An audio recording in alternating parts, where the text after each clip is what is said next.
Rich saga, Kim.com issues statement. Internet mogul Kim.com, a New Zealander who claims to have collaborated with slain Democratic National Committee DNC data analyst Seth Rich during the DNC leaks scandal, issued a statement this week regarding the latest developments tied to Rich's unsolved murder mystery. According to Dotcom, Rich was involved in the DNC leak. Such a revelation, if true, could obviously undermine allegations that the leaks were part of a broader Russian effort to influence the U.S. presidential election. Dotcom declined to elaborate on his claim or offer any evidence he may have in his possession in support of it, at least not until he had been guaranteed safe passage between the United States and New Zealand by special counsel Robert Mueller. Mueller has been tasked by the U.S. Department of Justice to investigate allegations that members of the U.S. President Donald Trump's 2016 presidential campaign collaborated with Russian interests to influence the election. Here in its entity is Dotcom's statement. I know that Seth Rich was involved in the DNC leaks. I know this because in late 2014 a person contacted me about helping me to start a branch of the Internet Party in the United States. He called himself Panda. I now know that Panda was Seth Rich. Panda advised me that he was working on voter analytics tools and other technologies that the Internet Party may find helpful. I communicated with Panda on a number of topics, including corruption and the influence of corporate money in politics. He wanted to change that from the inside. I was referring to what I knew when I did an interview with Bloomberg in New Zealand in May of 2015. In that interview, I hinted that Julian Assange and WikiLeaks would release information about Hillary Clinton in the upcoming election. The Rich family has reached out to me and asked that I be sensitive to their loss in my public comments. That request is entirely reasonable. I have consulted with my lawyers. I accept that my full statement should be provided to the authorities, and I am prepared to do that so that there can be a full investigation.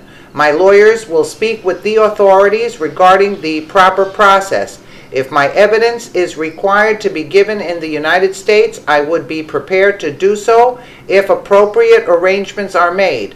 I would need a guarantee from Special Counsel Mueller on behalf of the United States of safe passage from New Zealand to the United States and back. In the coming days, we will be communicating with the appropriate authorities to make the necessary arrangements. In the meantime, I will make no further comment.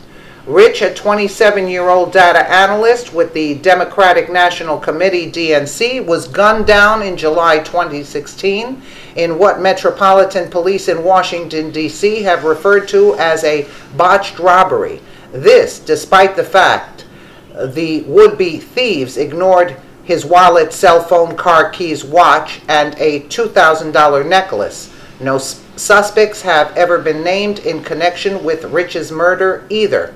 2 weeks after Rich's death, the DNC leaks scandal broke. A massive data dump on whistleblowing website WikiLeaks here that exposed a veritable vast left-wing conspiracy involving the DNC, the campaign of eventual nominee Hillary Clinton, and supplicant members of the mainstream media.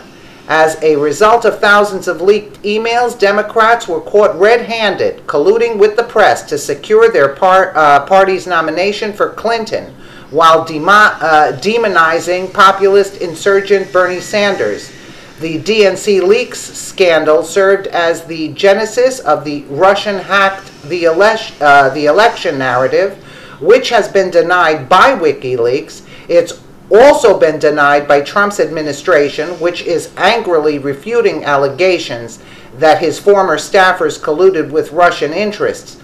Russia is also angrily refuting such allegations, accusing the American mainstream media of promoting the hacking narrative at the expense of the truth about Rich's murder. We've urged our readers to exercise caution before diving all in on either narrative and to use their best judgment as more facts become available. To that end, we would encourage Mueller to grant Dotcom safe passage so that he can provide his testimony and his evidence. And that's why he's terrified, and I don't blame him, because this blows the lid on everything. And I'm positive that no matter what they do, they can't whack him. They can't, because it's so obvious then who did this. So as this saga unfolds, we'll keep you updated. But believe me, they're in hot water. They're in hot water. Let us know what you think in the comments below, and thank you so much for watching.